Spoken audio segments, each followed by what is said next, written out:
Ashama daawwattoota keenya kabajamoo fi jaallatamoo akka nagaa jirtu kan ATM afaan Oromoo jechuudha. Akkuma beekamu pilaatfoormiiwwan garaagaraa kan hojjetamaa jiru kanneen tokko tokko kan bara 2025 keessa gadhiifamanii jira jechuudha. Kanneen keessaa jechuudha auctionaa kan jedhu kana jechuudha. Pilaatfoormiin kun kan Jaanuwaarii kana keessa gad lakkifamedha. Inni kun wantoota pointiiwwan tokko tokko kan kennu jira jechuudha. Akkasumas namoonni linkii isaa kana barbaadan jechuudha. Description jala isiniif hin kaa'u. Akkasumas aappis kan qabudha inni kun jechuudha. Aappis ta'e akkasumas manaajeroota sarvisii wantoota gaafatamuu qaban tokko tokko kan gaafannus ni qabudha jechuudha. Kanaaf jalqaba jechuudha linkiiwwan kana argachuudhaaf jechuudha chaanaalii koo kan telegiraamii jechuudha Asham Tech Multimedia kana keessa seentanii argachuu dandeessu. Akkasumas aappii isaa buufachuudhaan keessatti hojjechuu dandeessu. By the way pilaatfoormii kana keessatti jechuudha long termidha jechuudha. Pilaatfoormii kana keessatti jechuudha riichaarjii yeroo gootan riichaarjii xiqqishaa jechuudha. Riichaarjii keessaa xiqqaa ta'e keessaa gootan jechuudha. Maaliif yoo jettan pilaatfoormiin kun akkuma jalqaba isin jedhee poortifooliyoo barbaachisaadha. Tokko qofa irratti xiyyeeffannee waa hunda invest gochuun dirqama miti jechuudha. Kanaaf mee kun akkaataa itti galmaa'anii fi wantoota achi keessatti hojjetamuu qaban tokko tokko isinitti argisa. By the way ammas inni kun teelebirriidhaa fi koomershaal baankiidhaanis kan hojjetudha jechuudha. Withdraw yeroo godhachuu barbaadan. Kanaaf jechuudha linkii kana seenuudhaan jechuudha jalqaba irratti linkii akkuma asitti argitan kana seenuudhaan jechuudha wantoota godhamuu qaban tokko tokko kan isinitti argisiisudha jechuudha. Linkii kana yeroo takka yeroo cuqaasne jechuudha. Erga kanatti seenne kunooti lakkoofsa bilbilaati akkasumas kaapchaa jechuudha kan asumatti argamu kana isuma kan asitti galchuudhaa fi paaswoordii dagachuu hin qabne tokko asirratti galfannaa jechuudha. Xumurraa jechuudha ergasii kanaaf lakkoofsa bilbilaa keenya fakkeenyaaf jechuudha irratti galfannaa.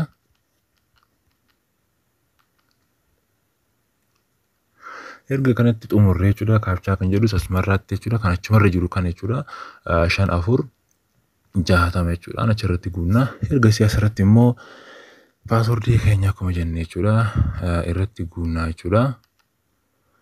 Erga kana xumurree register kan jedhu kana jechuudha akkuma asirratti argitan register kan jedhu kana cuqaasna. Namoonni galmooftan immoo login kan jedhu isaa asii gadii kana xiqqishaa asitti argitan kana jechuudha. Sana cuqaastuudhaan haaraatti seenuu dandeessu. Kanaaf nuti amma waan galmee barbaanneef jechuudha register kan jedhu kana cuqaasna jechuudha. Ergasii kunooti akkuma nuuf seenaa jechuudha seef godhannee galuu dandeenya jechuudha. Kanaaf ergasii asumaan jechuudha join chaanaalii isaanii achumaan seenuu dandeessu jechuudha. Chaanaalii isaanii keessatti information tokko tokko waan jiruuf jechuudha. Akkasuma akkuma galmaa'an jechuudha birrii 200 jechuudha current baalaansii koo keessatti akkuma argitan baalaansiin koo birrii 200 ta'ee jira jechuudha. Kanaaf jechuudha haala kanaan jechuudha wantoota guutamuu qaban kanneen kana jechuudha inni tokko jechuudha. Akkasumas investmentiiwwan tokko tokko kan invest irratti gochuu dandeessan asii gadi jira jechuudha. Keessatti jechuudha firiinis ni jira jechuudha akkuma jalqaba isin jedhetti kunuuti piroodaaktiin haaroon jechuudha akkuma jalqaba seeneen VIPwwan garaagaraa hedduu jira.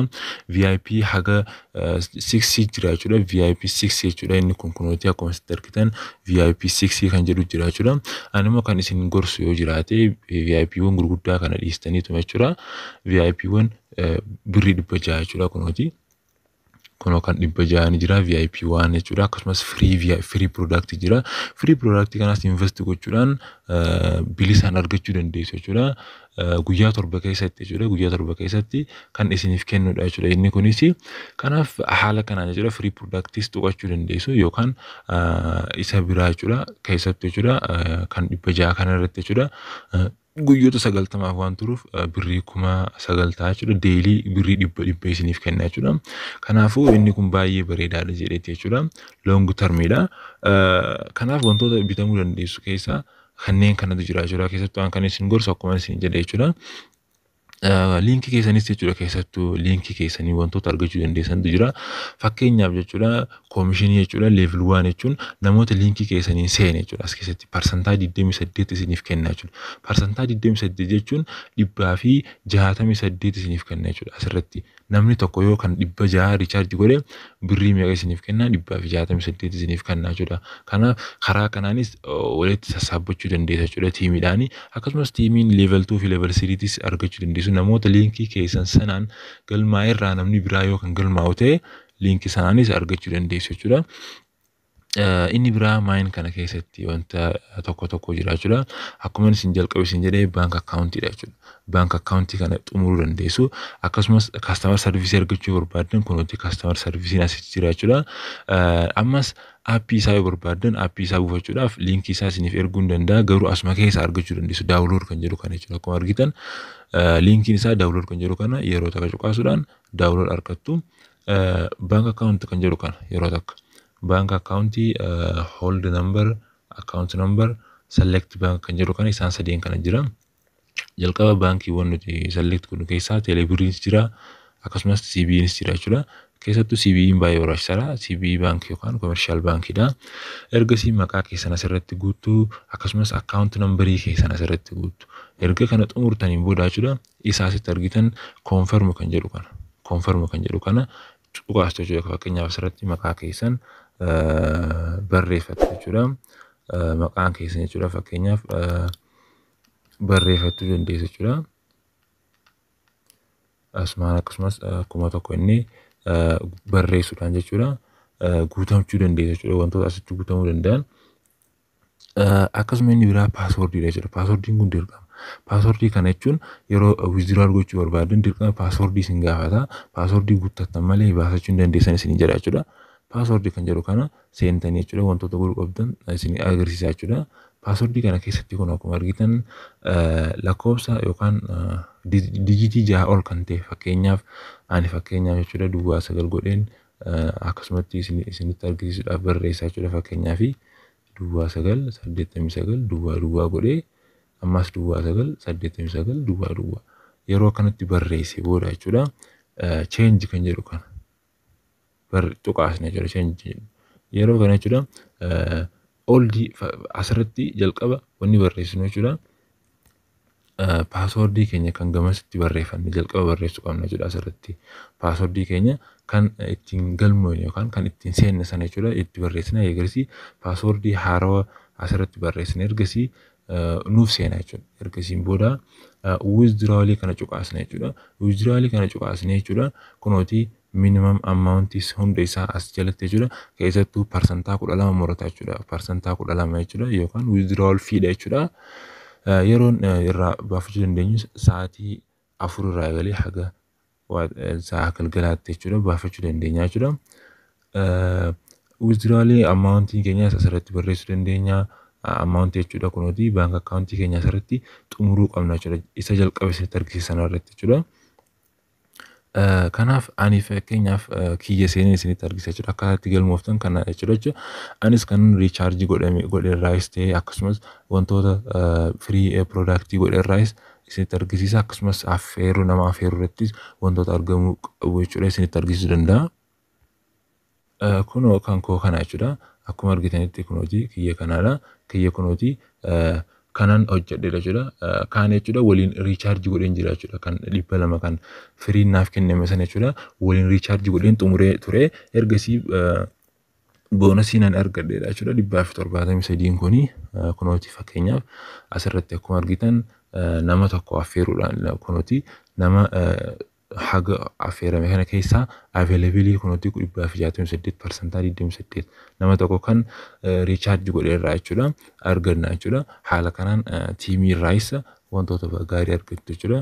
Keessattuu jechuudha namni yeroo recharge gootan xiqqeessanii jechuudha recharge gochuu yookaan immoo yoo kan ture ta'e jechuudha pilaatfoormiin san recharge dhiisuu qabdi yookaan namumaaf share gochuudhaan liinkumaan jechuudha akkaataa itti argattan keessaa jechuudha. Siistameen isinitti jiru keessaa jechuudha. Yoo kan turu ta'e pilaatfoormiin san recharging godhina. Sababni isaa jechuudha wanta dhaabbatuuf ta'a jechuudha. Ammas wanti deelii argachuu dandeessa keessaa tokko cheekiin kan jedhu kana akkuma asumatti raayitii argitan kana cheekiin kan yeroo takka cuqaastu guyyeetti jechuudha fudhachuu dandeessu. 50 isiniif kennaa jechuudha guyyeetti asitti jechuudha wanti argattan. Animal investment in an invest godhe kennuuti as keessaa jechuudha. VIPwwan godhan keessaa isitti argisiisa kun my investment kan jedhu kana yeroo takka cuqaaseen isinitti argisiisa. Kunooti investmentiin koo lamaadha jechuudha. Kunoo tokko kan ani biteedha jechuudha. Kunoo kana kan guyyoota 90 keessatti xumuramu kan jechuun kan 600 sanaa miti jechuudha. kan VIP 4 irra jiru sanan bite jechuudha. Akkasumas free product kana wannan godheefanii platformiin kun long term waan qabuufidha jechuudha. Isin garuu kan isin gorsu yoo namootaaf share gochuudhaan akkasumas namoota heddumeeffachuu dandeessan VIP dandeessu. Akkasuma yoo kan hin dandeenye ta'e jechuudha VIP 1 fi free product kana bitachuu dandeessu. Free product kunis kunoo asirraa hojjetamuu danda'a jechuudha. Kanaaf jechuudha platformiin haala kanaan kan hojjetamudha jechuudha. Platformii kana irratti jechuudha namoonni yaada qabdan komentii jalatti nuuf barreessuu dandeessu. Komentii isaa sana ilaallee jechuudha isiniif deebii kennuus dandeenya jechuudha. Ammas namootaaf share gochuu barbaadan copy invite link kan jedhu kan namasitti argitu kana jechuudha. Isuma kana yeroo takka cuqaastanii copy gootanii jechuudha. Ergasii share gochuu dandeessu jechuudha. Karaa kanaan platformii kana hojjechuu dandeessu jechuudha. Akkaataa itti withdrawal godhamus tokkoon isaa isinitti argisuu danda'a jechuudha. Withdrawal gochuudhaafis akkasumas akka baankii yoo kan seenu ta'e jechuudha. Yeroo nutiifis baalaansiin kan gochuudha. Yeroo bakka withdrawal ta'uu irratti nuuf ga'e jechuudha. Withdrawal goonee isinitti argisiisna jechuudha. Akkasuma recharge gochuudhaaf ammoo isin akkaataa itti gootan keessaa tokko fakkeenyaaf kun asitti deposit kan jedhu kana yeroo takka cuqaasna. Erga deposit cuqaasne jechuudha. Asirratti kun 600 kan jedhu kana yeroo takka cuqaasna. Erga cuqaasnee haala kana keessatti CBE waan irratti dhiifna jechuudha. CBE waan irratti erga dhiifne deposit now kan jedhu kana cuqaasna jechuudha. Deposit now kan jedhu kana erga kana cuqaasne jechuudha gama account number irratti galchuu qabnutti nu geessa jechuudha.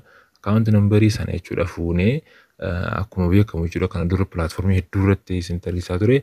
Isa sana hanga transaction ID sanatti xumurree screenshotis goone jechuudha. Yoo kan baalaansii keenyatti hin galle jechuudha. Gara manajeritti galchina jechuudha. Gara manajeritti erga gara manajeritti galchine kunooti akkuma argitan 600 jechuudha. Kun akkauntii kana keessaan jechuudha. Akkauntii isiniif kenname irraa fuutanii akkasumas SMS jechuudha yookaan kan ittiin galmooftanii jechuun transaction asirratti galchitu jechuudha.